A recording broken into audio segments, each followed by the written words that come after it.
Sebelum mulai videonya, silakan klik subscribe untuk mendukung channel saya lebih berkembang lagi dan lebih semangat bikin videonya. Terima kasih. Kali ini kita kedatangan motor matic Honda ya, merek Beat, dengan kendala ban belakangnya mau ditambal. Oke, langsung kita eksekusi ya. Ini tadinya ban tubeless tapi dikasih ban dalam, jadi pada proses pembukaannya nanti saya akan mentutorialkan cara bukanya tanpa merusak velg dan tanpa bikin lecet. Oke, caranya pertama kita buka dulu bagian dopnya atau bagian spentilnya.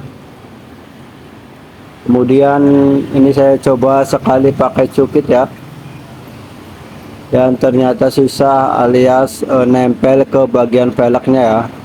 Lanjut dengan metode yang ini ya, satu cukit digunakan untuk membuka ban dan satu cukit lagi digunakan untuk mencungkil atau menggeser bagian ban luar supaya agak sedikit melebar ya.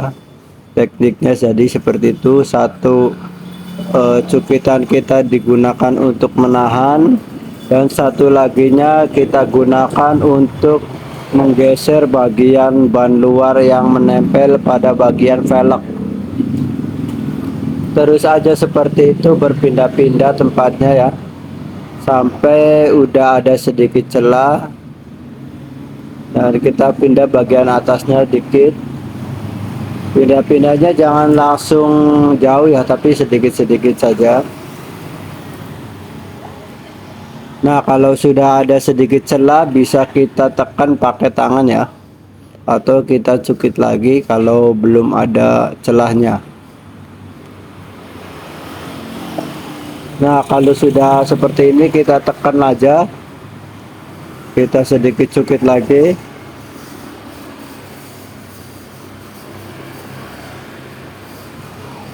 Nah, kita langsung kita tekan saja ya, kita tekan sudah terbuka, sudah terlepas semuanya ya.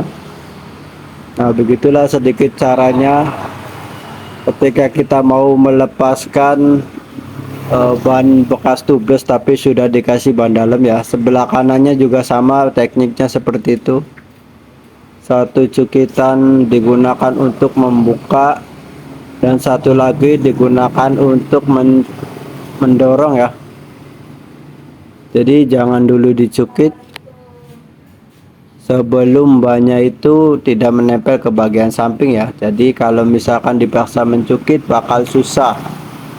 Kalau dipaksa bisa lecet pada bagian velgnya ya. Seperti ini, pelan-pelan saja. Kalau tidak tahu tekniknya biasanya pada pakai alat pres ya. Jadi kalau kita tahu tekniknya, yang penting kita sabar sama teliti aja, sama hati-hati kalau velgnya bisa lecet.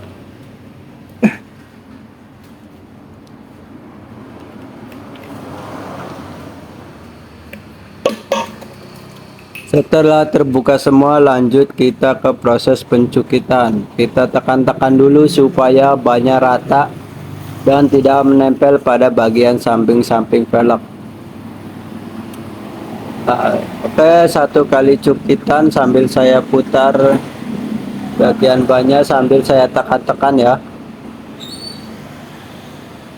Yes. Sambil saya tekan-tekan lagi.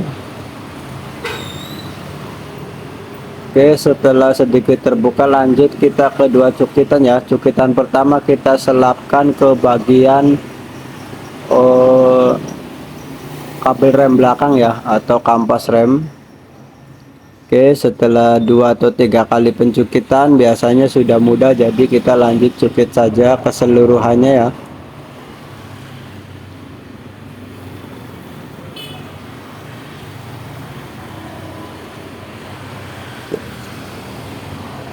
Cukit memutar hingga keseluruhan ban luarnya itu terbuka ya. Kemudian lanjut kita ambil bagian ban dalamnya.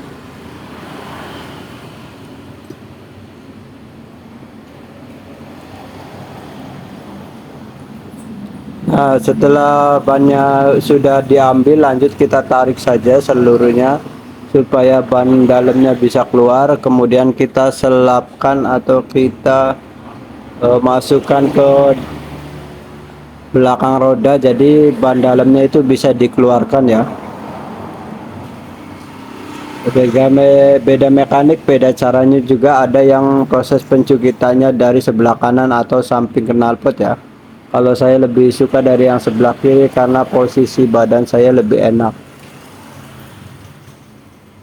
Oke, lanjut kita ke proses pengecekan ban dalamnya, yaitu kita cek bagian yang bocornya dengan menggunakan air ya.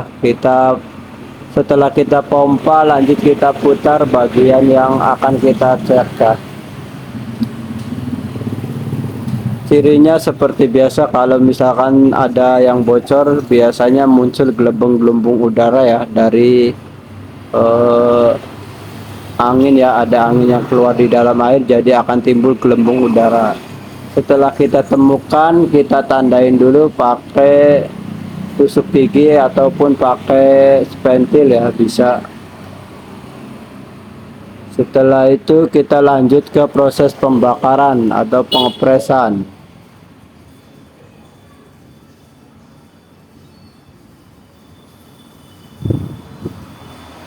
Sebelum dipres dan sebelum dikasih karet tambal, terlebih dahulu kita keringkan dulu bagian ban dalamnya dengan cara kita gosok pakai gergaji ya, gergaji kecil, bisa pakai amplas atau bisa pakai yang lainnya juga bisa ya. Jadi saya pakai gergaji untuk menipiskan atau menghaluskan bagian yang akan kita kasih karet tambal, supaya karet atau pada proses penambalan itu bisa matang dengan sempurna ya. Tidak perlu lebar-lebar, cukup untuk bagian yang ada lubangnya ya.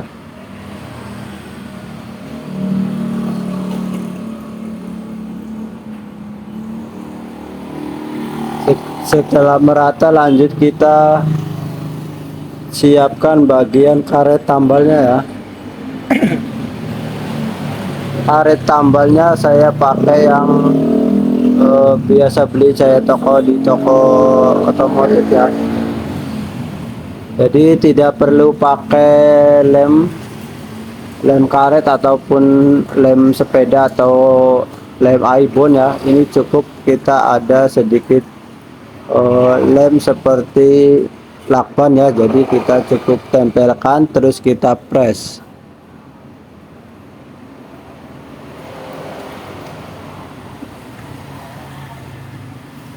Oke, lanjut kita press ya. Bagian yang ada karet tambelnya itu menghadap ke bawah atau menghadap ke arah kaleng ya. Saya pakai 2 kaleng dari kaleng bekas minuman untuk mencegah bannya itu terbakar semua ya. Jadi biar matangnya merata di arah tambal ban, bukan ke arah yang lainnya.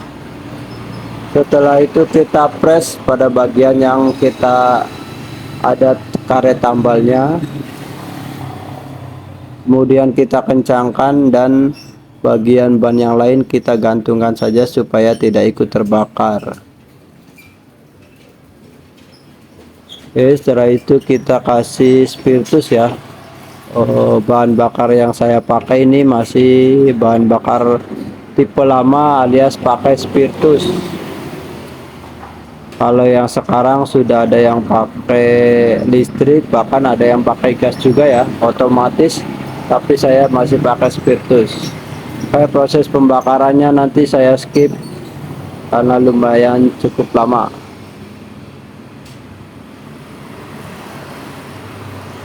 Nah, saya skip, lanjut ke proses apinya mati atau selesai dibakar ya. Setelah kita cek bahwa apinya sudah padam, lanjut kita kendorkan bagian presannya. Kemudian kita lihat ke bagian tambalnya apakah sudah matang dan sudah nempel dengan sempurna ya. Dengan ciri kalau misalkan tidak lengket di bagian kalengnya, pasti sudah matang ya. Setelah itu kita cek ulang, kita cek lagi. Meskipun kita mikir sudah pasti tambalannya matang, tapi tidak salahnya untuk kita cek ulang supaya kita tahu pasti bahwa tambalannya itu sudah rapat. Oke, kita pompa dulu, kemudian kita cek bagian yang tadi kita tambal. Kalau sudah tidak ada gelembung berarti sudah rapat atau sudah matang dengan sempurna. Lanjut kita ke proses pemasangan kembali ya.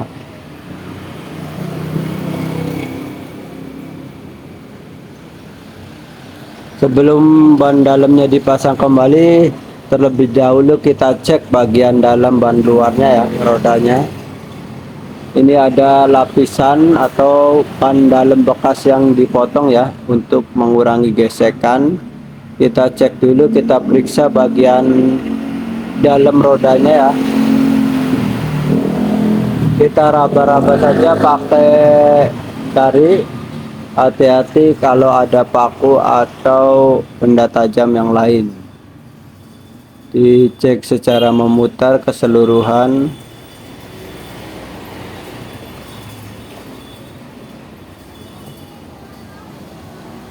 Kita cek lagi ya, kita cek memutar supaya kita yakin kalau tidak bakal bocor lagi. Oke, setelah dirasa aman, lanjut kita pasang lagi pelapisnya atau karet lapisannya ya.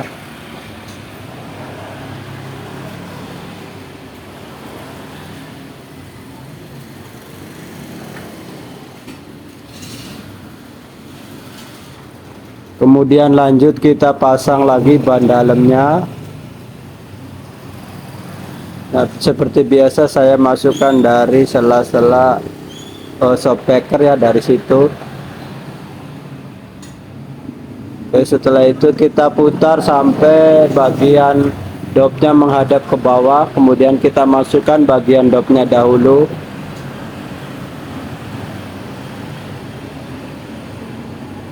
Kemudian kita pasang baut atau mur 12 supaya ventilnya tidak masuk kembali ya. Kemudian perlahan-lahan kita masukkan bagian ban dalamnya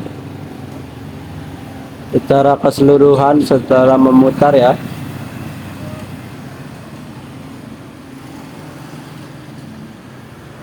Nah, kemudian kita masukkan atau kita tekan-tekan dulu menggunakan tangan.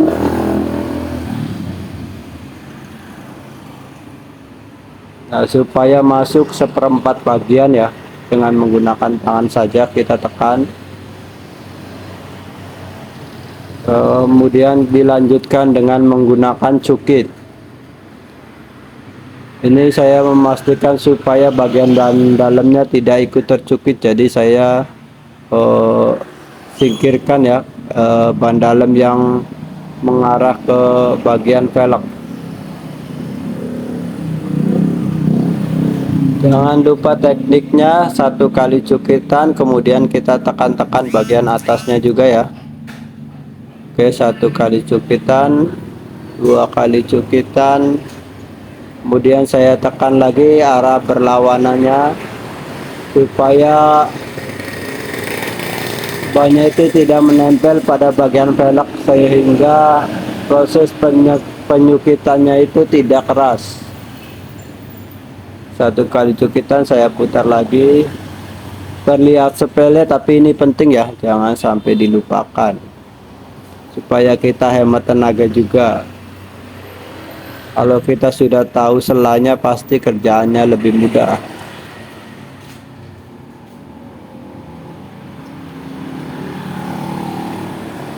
Oke, setelah keseluruhan bannya masuk, lanjut kita ke proses pemompaan.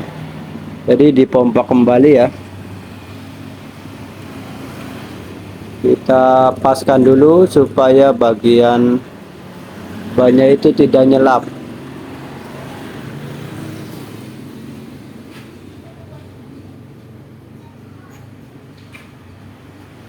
Oke, setelah dirasa pas, lanjut kita ke proses pemasangan kembali ventilnya. Kemudian kita pompa ya. Kita pompa tekanan anginnya.